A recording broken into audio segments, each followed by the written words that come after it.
Shalom, selamat pagi.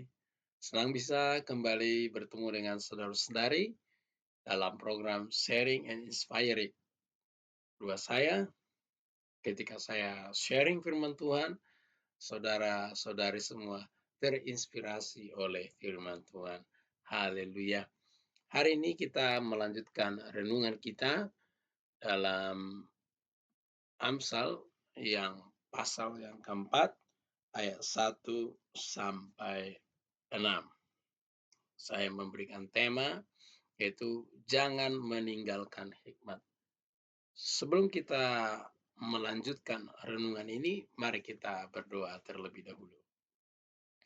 Bapa yang baik, dalam nama Tuhan Yesus, kami mengucap syukur buat pagi hari ini karena perlindungan Tuhan sepanjang malam, pemeliharaan Tuhan sepanjang malam, sehingga pagi ini kami bisa bangun dengan sukacita yang baru, dengan semangat yang baru, dengan berkat yang baru, untuk menikmati hari yang baru yang Tuhan sediakan bagi kami. Sebelum kami belajar firman Tuhan, biarlah Roh Kudus yang menolong kami, yang membimbing kami, yang mengurapi kami, untuk memahami firman Tuhan. Sehingga firman-Mu ini ya Tuhan, bisa menjadi pelita bagi kaki kami sepanjang hari. Sehingga hidup kami, memuliakan Tuhan. Demikian juga Tuhan, hamba-Mu yang sharing firman Tuhan, biarlah Roh Kudus yang menolong, biarlah Roh Kudus yang membimbing, biarlah Roh Kudus yang memimpin, bahkan memilih kata-kata, setiap kata-kata yang keluar dari mulut hamba-Mu. Biar setiap pengajaran itu ada di bawah pimpinan Roh Kudus. Terima kasih Tuhan Yesus, terima kasih. Kami bersyukur, kami berterima kasih di dalam nama Yesus. Haleluya. Amin. Amin, saudara-saudara. Mari kita membuka Alkitab kita, pasal yang keempat, ayat 1 sampai 6. Saya akan bacakan, Bapak Ibu juga bisa membacanya ya. Dengarkanlah, hai anak-anak, didikan seorang ayah, dan perhatikanlah supaya engkau beroleh pengertian. Karena aku akan memberikan ilmu yang baik kepadamu. Jangan meninggalkan petunjukku. Karena ketika aku masih tinggal di rumah ayahku sebagai anak, lemah dan sebagai anak tunggal bagi ibuku, aku diajari ayahku, katanya kepadaku, biarlah hatimu memegang perkataanku, berpegang pada petunjuk-petunjukku, maka engkau akan hidup. Perolehlah hikmat, perolehlah pengertian. Jangan lupa dan jangan menyimpang dari perkataan mulutku. Janganlah meninggalkan hikmat itu, maka engkau akan dipeliharanya. Dikasihinya, maka engkau akan dijaganya. Saudara-saudara, ini adalah pengalaman Salomo. Pengalaman Salomo dengan ayahnya Daud. Dia menceritakan pengalamannya dengan anaknya. Bagaimana Salomo dulu dididik oleh Daud. Dia ceritakan itu. Bagaimana dia dididik. Nah, kemudian hal yang sama dia lakukan. Di sini katakan, dengarlah, hai anakku, didikan seorang ayah, dan perhatikanlah supaya engkau memperoleh pengertian. Salomo sudah mengalaminya. Jelas dikatakan di sini, Daud memberi nasihat kepadanya, ayahku, aku diajari ayahku, katanya kepadaku, biarlah hatimu berpegang pada perkataanku.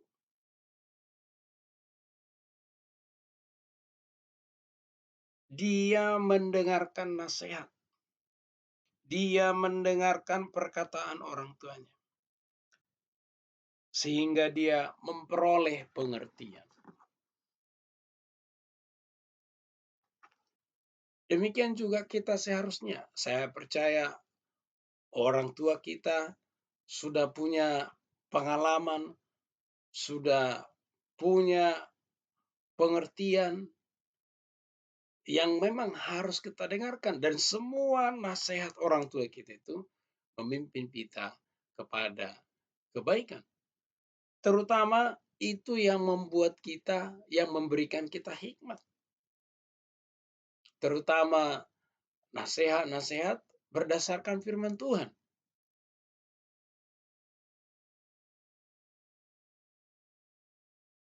Ayat yang kedua, karena aku memberi ilmu yang baik kepadamu, janganlah meninggalkan petunjuk. Setiap orang tua kita pasti memberikan petunjuk-petunjuk yang baik, ilmu yang baik dalam hidup kita. Karena mereka sudah mendahului kita. Mereka sudah menjalani hidup terlebih dahulu dengan kita.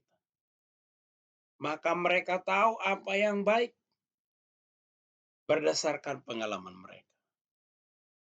Maka petunjuk-petunjuk dari orang tua itu harus kita dengarkan. Terlebih-lebih orang tua kita yang sudah di dalam Tuhan. Mereka memberikan petunjuk berdasarkan firman Tuhan. Maka kita harus dengar-dengaran. Karena dengan demikian kita akan memperoleh pengertian.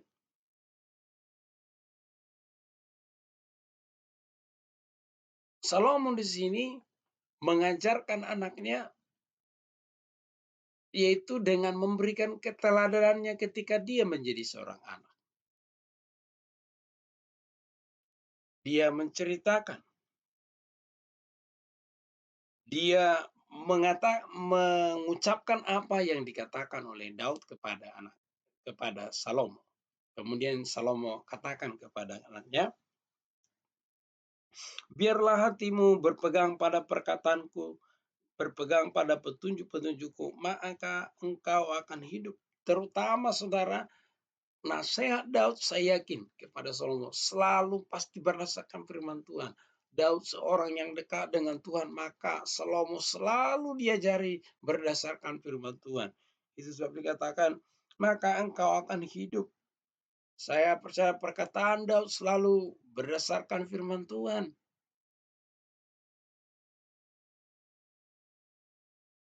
Ayat yang kelima. Perolehlah hikmah, perolehlah pengertian. Jangan lupa dan jangan menyimpang dari perkataan mulutmu. Kalau Salomo, dia meminta hikmat ketika Tuhan bertanya kepada Salomo, minta apa yang kau ingini. Kalau Salomo meminta itu hikmat,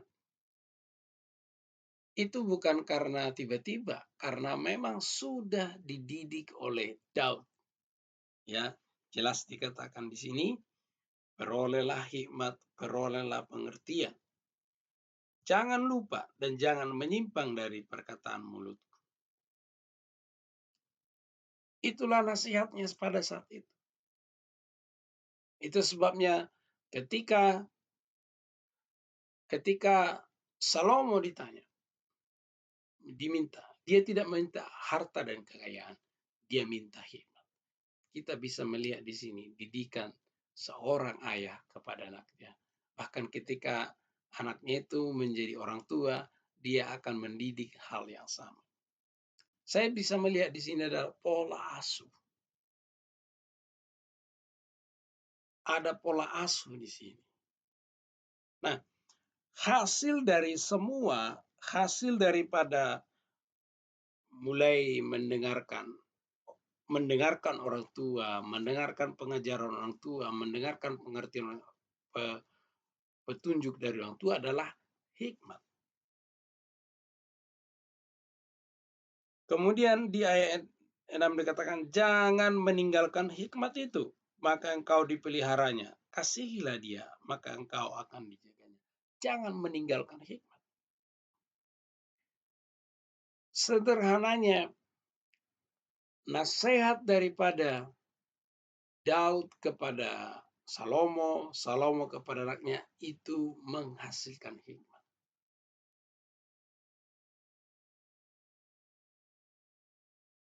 Maka jangan ditinggalkan hikmat itu.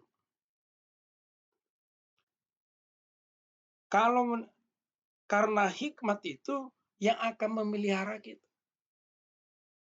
Hikmat itu yang memelihara, dan itu tentu kita bisa lihat bagaimana hikmat itu memelihara kehidupan Salomo. Nah, hal yang sama dia sampaikan kepada anaknya. Hikmat itu akan yang memelihara.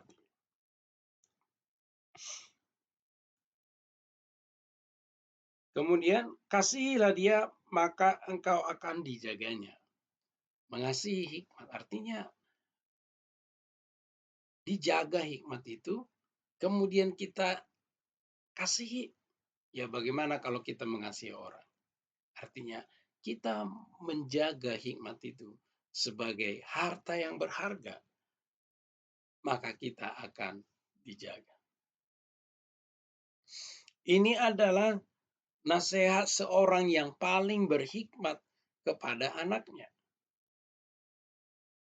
Dia menceritakan pengalamannya sebagai anak, dan pengalaman yang sama dia sampaikan kepada anaknya. Maka kalau Salomo berbicara hikmat, dia pasti benar. Karena dia adalah orang yang paling berhikmat. Saudara-saudara, seperti yang saya sampaikan sebelumnya, dalam perikop ini tentu ada dua pesan ganda. Saya bilang yang pertama yaitu supaya kita mendengarkan orang tua kita. Dengar-dengaran kepada orang tua kita.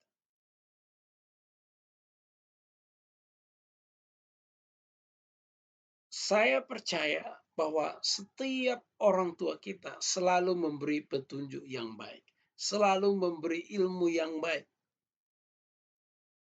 karena mereka sudah menjalani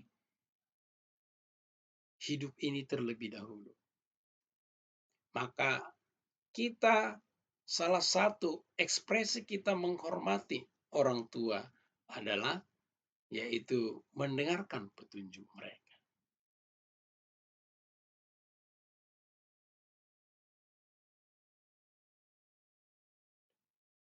Yang kedua, ini adalah firman Tuhan. Maka kita harus dengar-dengaran pada firman Tuhan. Karena firman Tuhan itulah yang membuat kita berhikmat.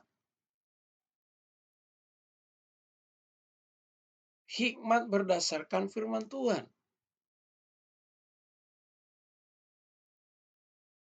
Hikmat yang diberikan oleh dunia ini terbatas. Tapi hikmat yang diberikan oleh Tuhan melampaui segala akal dan pikiran. Oleh sebab itu, mari kita menjaga hikmat itu. Jangan pernah meninggalkan. Karena hikmat itulah yang memelihara kita. Seperti yang saya tegaskan sebelumnya, ketika kita berhikmat, maka kita seringkali terhindar dari beberapa jerat masalah yang kalau kita mengabaikan hikmat itu bisa kita terjerat.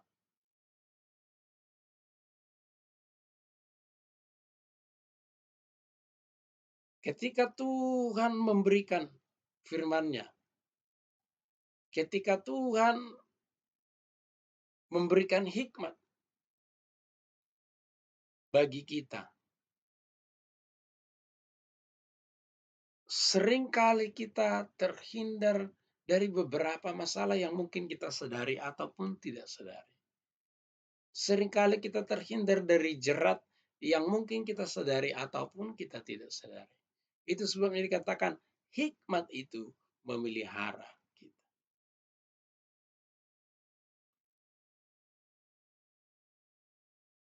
Sekali lagi saudara, konteksnya ini adalah nasihat orang tua kepada anak. Di mana nasihatnya itu yang menghasilkan hikmat.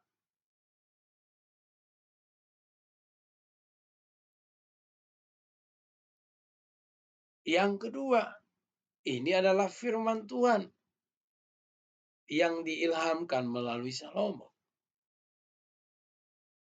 Maka kita juga harus mendengarkan firman Tuhan, harus melakukan firman Tuhan, supaya kita semakin berhikmat. Dan hikmat itulah yang memelihara kita. Tadi saya sudah jelaskan bagaimana kita dipelihara oleh hikmat. Jadi saudara-saudara, jangan pernah meninggalkan hikmat. Alkitab jelas mencatat, mintalah hikmat, hendaklah setiap orang yang kekurangan hikmat memintanya. Maka saudara-saudara, kita harus meminta hikmat. Kalau kita sudah peroleh, mari kita jaga. Jangan meninggalkan hikmat. Jadi saudara-saudara, pagi ini ada dua hal yang kita pelajari. Yaitu yang pertama, mari kita menghormati orang tua kita. Dengan kita menjadi dengar-dengaran terhadap mereka. Yang kedua, mari kita dengar-dengaran terhadap firman Tuhan. Karena itulah yang menjadi sumber hikmat kita. Ketika kita memperoleh hikmat itu, jangan pernah tinggalkan hikmat itu. Karena itu yang memelihara kita. Amin. Shalom. Sekian. Inspirasi pagi hari ini, Tuhan Yesus memberkati. Mari kita berdoa. Bapa yang baik, dalam nama Tuhan Yesus, kami bersyukur pada pagi hari ini. Kami boleh belajar firman Tuhan. Biarlah firman-Mu ini menjadi pelita bagi kami. Hari ini kami menjadi anak yang dengar-dengaran terhadap orang tua kami. Dan hari ini juga kami mau menjadi orang yang dengar-dengaran pada firman Tuhan, sehingga kami memperoleh hikmat. Ketika kami memperoleh hikmat itu, kami menjaga hikmat itu. Janganlah kami meninggalkannya. Biarlah hikmat itu tetap kami jaga. Karena kami akan dipelihara dan kami akan dikasihi. Terima kasih Tuhan Yesus, terima kasih. Biarlah firman-Mu ini menjadi penuntun bagi kami sepanjang hari. Hamba-Mu sudah selesai berbicara, biar Roh Kudus yang menolong kami. Sebelum kami beraktivitas hari ini ya Tuhan, biarlah kami menyerahkan seluruh aktivitas kami dalam tangan kuasa Tuhan. Roh Kuduslah yang menolong kami supaya kami bisa memuliakan Tuhan sepanjang hari. Oleh sebab itu, biarlah kami menerima kasih sayang daripada Bapa, pertolongan daripada Yesus Kristus, serta persekutuan Roh Kudus menyertai kami mulai hari ini sampai selama-lamanya dalam nama Yesus. Haleluya. Amin. Halo, shalom, selamat pagi, selamat beraktivitas. Tuhan Yesus memberkati.